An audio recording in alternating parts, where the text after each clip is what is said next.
This is the Dungeon Master's Handbook.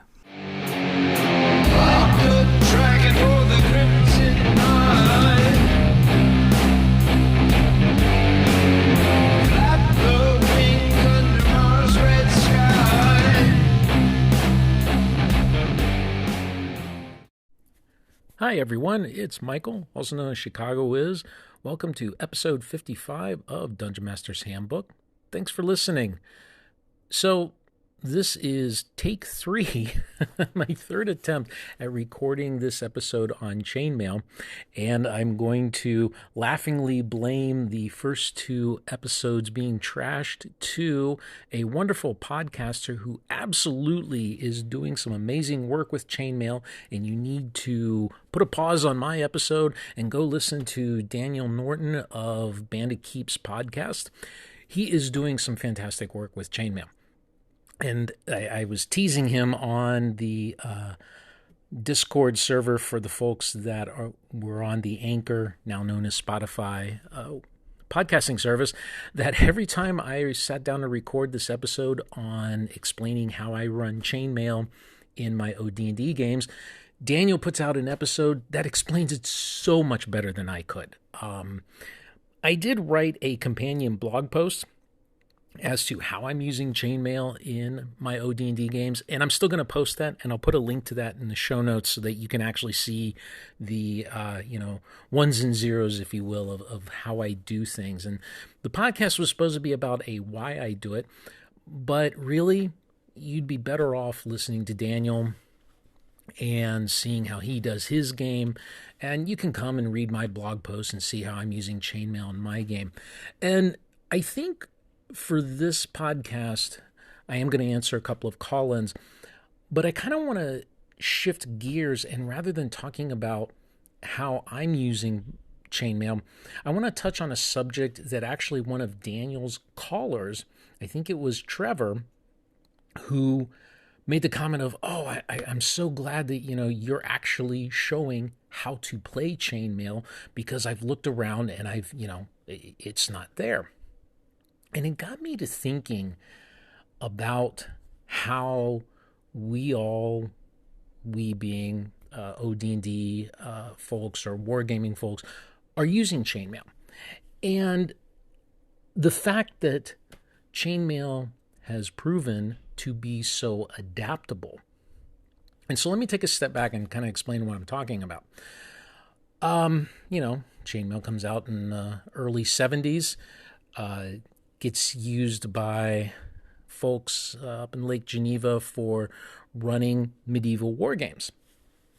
And then David Arneson shows up, shows Gary Gygax, hey, this is how we're doing, we're adding dungeons and fantasy stuff and all these cool things from Tolkien and, other influences into our war games. And thus, D&D was born. And the idea was, we will use this war game to help adjudicate the kinds of battles that we're going to do. But wargaming, and I know I've talked about this before, wargaming, even to today, really, wargamers kind of expect that you are going to take a set of rules and make it fit for the scenario you want. I mean, you pick up any wargaming book and you go look at the scenarios. Invariably, there's going to be, in order to do this, we're going to tweak the rules a little bit. And, in order to simulate that, we're going to tweak the rules a little bit. I mean, there's Neil Thomas of 1 Hour War Games and Ancient Medieval War Games Publishing. His rules are virtually written for that express purpose, to be able to take them, mold them, and make them fit so that if you want to implement something with a specific type of troop, it's easy enough to do. And Chainmail's much like that. I mean, Chainmail was written to cover everything from a Dark Ages style of game all the way up through close to pike and shot type of conflicts. Wide variety of battles that you can have there. And it was well understood in the late 60s, early 70s that when you sit down with rules, you're going to take those rules and you're going to build off of them. You're going to create scenarios, and those scenarios are going to spell out how to use the things. So coming back to Trevor's comment when he says, I'm so glad to see, he's glad to see Daniel spelling out how Daniel uses chainmail. Well, I'm using chainmail, but I'm using it completely different because the focus of my games and where I want to go with my games is different than where Daniel wants to go. And there's other folks that are using chainmail that are podcasting about it. And I mean, this has been ground that people have been trotting since, well before, since it was published, but in terms of people blogging about it and putting it out there on the internet, I know I first stumbled onto some supplements and booklets and things that were written in the mid-aughts. And I'll put notes and links to those in the show notes. The one that I'm really referring to is Compleat Chainmail, written by a gentleman whose forum name is Outeron, and then taken by Jason Vey of Grey Elf Games and converted into a booklet and put out there for free for everyone to use. I've taken that and I've adapted that, two different ways. One way for my wife's solo campaign, and then another way for me to use with my rescue of Hamlet. And I think that's one of the harder parts to show about chainmail is that we're all doing it slightly different. We're all adapting what is essentially a framework for implementing war games and adding on some fantasy and adding on some man-to-man combat. And we're all emphasizing different things, or we're all getting to different places we want using a somewhat familiar and roughly compatible set of rules. I have no doubt that if I sat down at Daniel's table, I would easily be able to play chainmail with him. And I have no doubt that the reverse is true. So I guess the point here is that as we're all sharing these ways that we're using chainmail, keep in mind that a lot of chainmail is subject to the referee that is implementing it. And so, yes, you're going to learn the basics. Yes, you're going to pick up commonalities, but I like absorbing from a lot of different influences because then I steal all of the great stuff and add it to my own. And, obviously I give credit, but, I make my game richer by finding all of these different bits that other people are doing. And that's a very common thing to do. Very common back in the day. And I think for most of the chainmail aficionados, chainmail fans, we'll use that word since apparently I can't talk today. For all of the chainmail fans, that's something that's clearly still done today.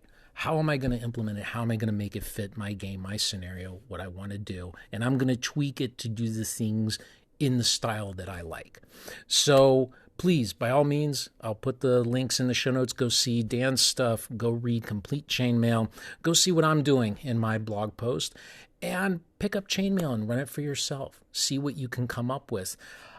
We all roll the dice and kind of smack our heads against the wall against some things, and then we'll go off and read how other people have dealt with it, and we'll go, well, maybe I'll do it this way instead.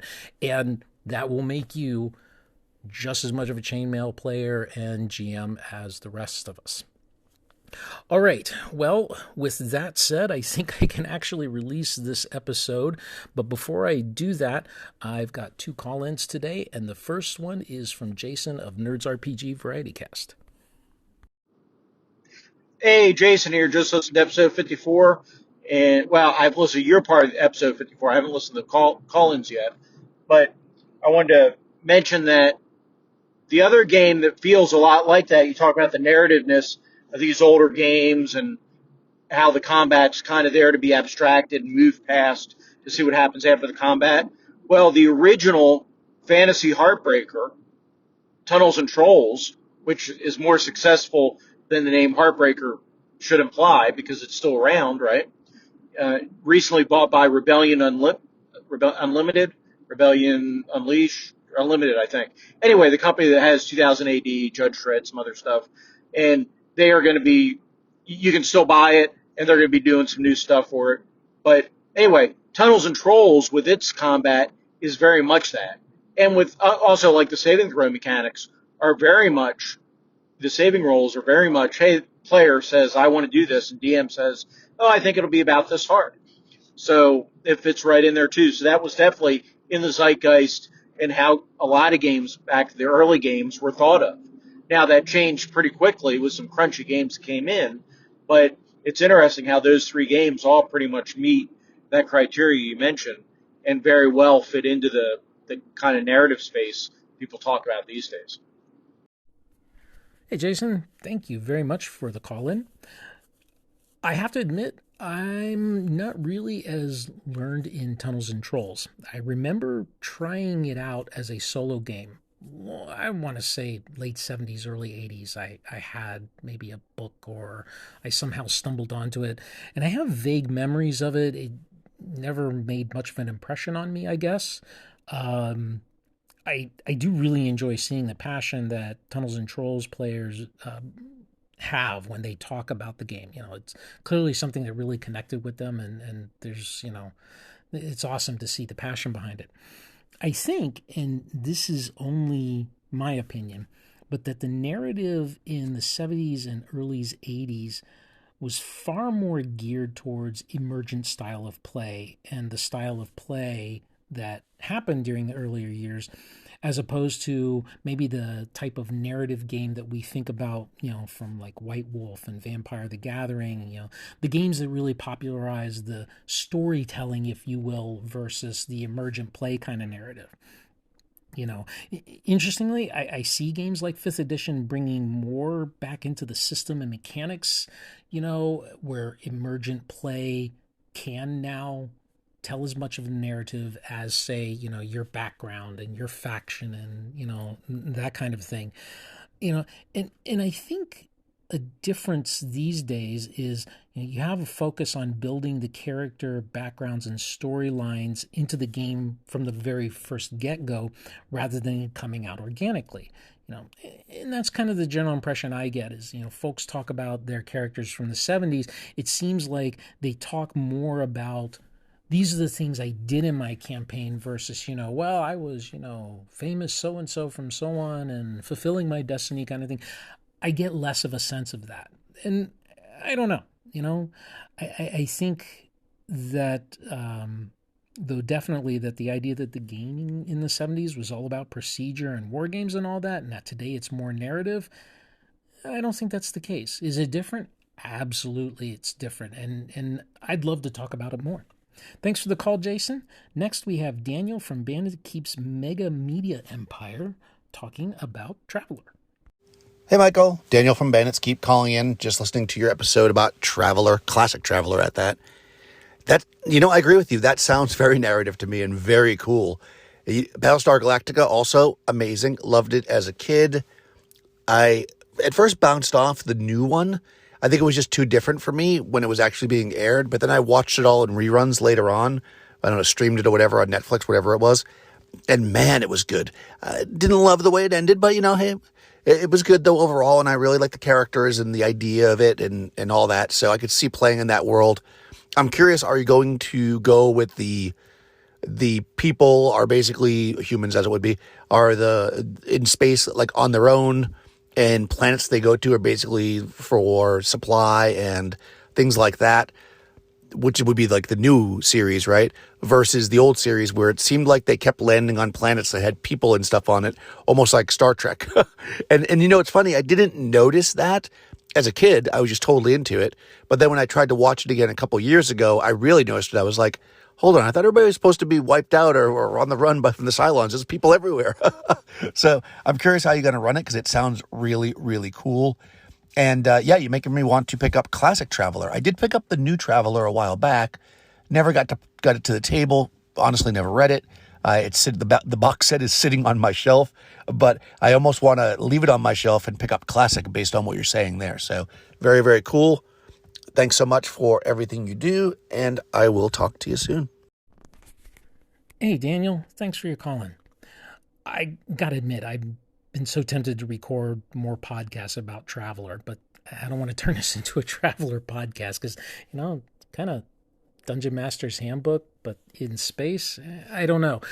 I will admit that jumping into this game and reconnecting with it definitely has sparked a creative burst that I'm currently writing right now.